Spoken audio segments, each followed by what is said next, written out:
Hi there. My name is Lauren McKeaney, and I am the CEO and founder of the Picking Me Foundation. It's the only skin picking focused nonprofit worldwide, founded in 2016 in Chicago. Yeah, so essentially describe to everyone what skin picking is because I know it's a really like abstract concept. Yeah, so skin picking, or it's also known as dermatillomania and as well as excoriation disorder. But basically, skin picking disorder is a mental illness known as a body focused repetitive behavior. It's related to OCD and has been in the DSM-5 since 2013. So even though people have struggled with this disorder for long periods of times, long before 2013, it's only been officially diagnosable since then. And it's really characterized by compulsive skin picking, the repeated urge to pick, pull, squeeze, um, scab, scratch at skin. And it really can show up anywhere on your body. It's just about how severe it gets and how it impacts your day to day life. And that's when you can kind of look into it being an actual disorder or a problem. And yeah, I'm So someone who's, oh, sorry. no, so give a little take on how common this really is because this is not something you hear about in your daily conversations. A lot of people struggle with little habits and this isn't usually one that people like to talk about. So really, how common is this? Yeah, so BFRBs in general and skin picking specifically is thought to affect 1 in 20 people. So it's actually really, really more common than you think. There's really just a lot of shame and stigma around admitting that you're struggling with the disorder. And that usually leads to underreporting about experiencing characterizations of the disorder. And yeah, it's kind of affected awareness and the ability for people to just share and learn and know that there's actually treatment out there. Interesting. So what would be the treatment for someone who's going through something like this? Yeah, so there's a lot of things to look at treatment wise. There's nothing like a medication or anything like that available currently. There does need to be some more studies done on skin picking disorder since it's only been recognized as of recently. But the best treatments that I could suggest right now would be cognitive behavioral therapy with a therapist, and that can kind of look like trying something like a skin picking log, tracking the episodes, where they're occurring, how you're feeling when you're doing them, and kind of learning more about the behavior. You can also try implementing fidget toys. So it's a little more than just using a stress ball to keep your fingers busy, but really trying to notice where are the areas where you maybe are scanning and starting to pick. Maybe it's when you're doing work on your computer, or schoolwork on your computer. So maybe you set something there that you always have at your computer to keep your fingers busy and off your body. So kind of making your environment workable with the disorder. uh, and Okay. also, really changing your environment, being willing to try things like keeping the lights dim to maybe avoid triggers if you're very triggered by seeing areas to pick at, or maybe even avoiding mirrors altogether, just for a little bit, just kind of not going in to investigate any skin imperfections and seeing if that can kind of tame the ingrained behavior a bit. Interesting. Interesting. So why do you think that this is something that nobody really likes to talk about? Right? Because, everyone struggles with a lot of other habits. Why is this one so like, you know, iffy, especially when you said 1 in 20, which is about 5%, right? If 5% of people are struggling with this, you expect for there to be a lot bigger outreach for it. Yeah, completely agreed. I would say one of the things that contributes to that would be uh, the misunderstanding that this disorder is an act of self-harm. And I think a lot of people don't want to describe that they are in fact, damaging themselves. They are hurting themselves, scarring themselves. I mean, I am polka-dotted head to toe in scars. And I think I didn't talk about it or, share about where they were coming from because, I was often accused of self-harming and I didn't even know what that really meant. And as I've kind of developed this foundation and this community a bit more, what we've come to kind of say in separating the two, self-harm and skin picking, is that in self-harm, the goal is really more about to feel and to feel something, often to feel pain, Whereas in skin picking, the goal is really about accomplishment. It's about completion. It's about fixing that area. Um, and so I think the more that we can take on looking at skin picking like that, maybe it could help people talk about it more. Interesting. So tell everybody about your personal story. What exactly did you go through that was so, that actually got you into this? Sure, sure, yes. My story, gosh, I have been struggling with skin picking for 28 years now. Pardon me. And began when I was about 5 or 6. That just aged me.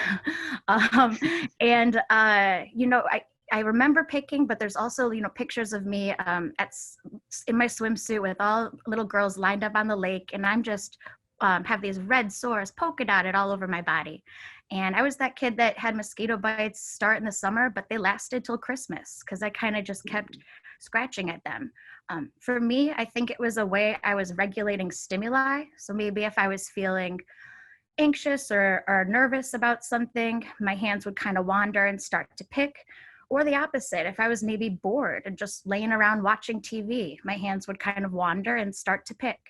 And that kind of became an ingrained behavior. And as I grew up, and acne and puberty provided like a plethora of options to pick at. And the behavior ingrained itself in me more. And it became a way of life, really. My parents and people around me started to notice. It became hard to not notice. There'd be uh, blood on my clothes at school, or I'd cancel sleepovers because I was afraid I'd bleed in my friend's bed. Um, How and it, intense was it? Was it incredibly like often you were bleeding and things like that? uh, it's, I'd say yes, but you wouldn't know because so much we become masters of deflection with the disorder, and you really find ways to keep it under wraps, to kind of keep your skin covered, makeup, band-aids, clothing, etc. But I really was able to appear fine and flourishing in a lot of ways. But on the inside, the behavior was getting worse, and I was doing it more often, sometimes losing like 3 hours in a night, just picking in the mirror. And that actually led to the first time I started getting infections like cellulitis or abscesses, which led to hospital stays and um, IVs of antibiotics, etc. And that actually led to for the time that I contracted MRSA in the hospital, which is a life-taking bacteria, and I had the chance to almost lose my right leg. And Wow. that just happened from scratching a little, an area on my thigh. So it really can be a life pervasive disorder. So, do you know about how the disorder actually works? Is it more psychological in terms of the fact, like, we experience a lot of distractions today, right? Like I'd experienced a distraction, maybe like a nervous tick that you might have skin picking. A nervous tick might be for me going on my phone, for example, or or taking a smoke of a cigarette or whatever it may be. Do you know if when you pick your skin like that, do you have the same sort of like dopamine releases in your brain like you would have when you are going on your phone or smoking or things like that, or is it a completely different system?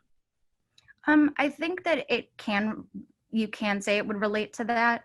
Uh, I've often compared it to an addiction, to something that um, it's a cycle that you're in, that you get something up from it, it does something, and then you're absolutely deflated from doing it, and then you repeat to get Yeah. that feeling again.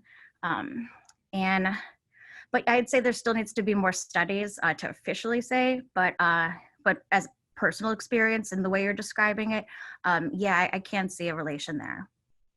Yeah, I mean, to me, it definitely seems like it could be an addiction just because of the fact that, you know, you continue it's almost like there's an unlimited amount of skin that you could pick on your body, and therefore it's like the unlimited amount of cigarettes that you could possibly smoke, and it just constantly flourishes and things like that. Yeah, yeah. So explain to me what exactly you used to do. Did you just sort of like pick at your skin, or did you sort of rub it or scratch it? What was it like for you? Sure. So, The best way I could describe it for you would be now I talk about it in terms of focused versus scanning. Sometimes my hands would be just scanning my body, my chest, my shoulders, and I'd just be in class. I wouldn't even know I was doing it. And I might look down and all of a sudden have blood on my fingers, or a friend would tell me to stop. And um, that was kind of more scanning, not so much damage, very surface level, looking for something to level. Um, Something sticking out like a bump or something. But focused, that's kind of the one that really has done some damage for me, because focus picking is more when pass a mirror and you clock something, some perceived imperfection out of the corner of your eye, and then you are compelled to fix that area, and stuck there for hours. Cut to 3 hours later, and I'll realize I'm still there doing it because my back just gave out from hunching in the mirror. So I didn't even stop doing it. My back alerted me just that I needed to stop doing it. Yeah. And that's when it's really a kind of deep, focused, very scarring, damaging picking. So you're saying it's essentially mindless too, right? Like when you're doing it, you're not really noticing that you're doing it. Yes, and I think that's why it's a really complex disorder to understand. It even still is because it seems in one way it's so subconscious. I genuinely have times I'm probably talking to you during this now, have scratched something off. I could very well could have happened. But there Really? are also times where it's the opposite, where it's very intentional. It's very much I am seeing something that I need to get rid of, and that's the compulsion part. Okay. See, I don't know if I told you this, but I'm actually writing a book coming out this year, which is how to get rid of bad habits. It's called Breaking Bad Habits in 150 pages. Oh wow, And yeah, so well, thank you. So very my cool. yeah, well, essentially sort of found a nice strategy that I found was really great at breaking bad habits. And I define habit as very, broadly. So it could be anything from an actual addiction to like, smoking and things like that, to picking your nails and things that are a little less, that are more habit like. And the solution that I came and a big part of my solution was becoming more conscious of it. So, becoming more mindful of all the things that happen and allowing yourself to sort of take control over that subconscious part of your brain. And I do agree. I think it's incredibly important to do something like that just because whenever you do something mindful, then you're actually sort of confronting it with the part of yourself that's going to change it, right? So if anything's going to change it, it's going to be the person that's conscious, like the you part of you. But if you don't confront it and you leave it in sort of like the unconscious realm, then yeah, that's what's going to end up happening. You're going to end up leaving the unconscious, and your unconscious is going to take over. I like that. I like that a lot. Yeah, no, thank you for sharing that. It reminds me in a way of how maybe I'd be unconsciously picking like on my couch or something, Hmm. and scanning mindlessly, and once I'd catch myself, whether my finger hit a band-aid or hit the clothing, and then I realized my hands were wandering, I'd have myself stand up, and the Mm, only thing in that was you know, that moment of when I'd catch my hand scanning or picking, there's immediately this feeling of like defeat, right? And of shame, yeah. and I'm still in the behavior. So I think I wanted to shake it up or come to or bring mindfulness in a way, me back to reality. So I just would stand up, and that kind of worked for me as a little tactic for a while. You just reminded me of that. I haven't thought about that in a bit. Yeah. Well, did it work? Was it very successful in terms of you'd stand up and then you'd start thinking about it? It gave me an opportunity to pause and then to choose a different behavior. So to choose to sit back down with my hands down. Did it Hmm. always work? No. There are times I'd stand up and then sit back down and my hand would go right back to that area it was exploring. Um, Yeah. but there were times, yeah, where it did allow a moment of pause and choice.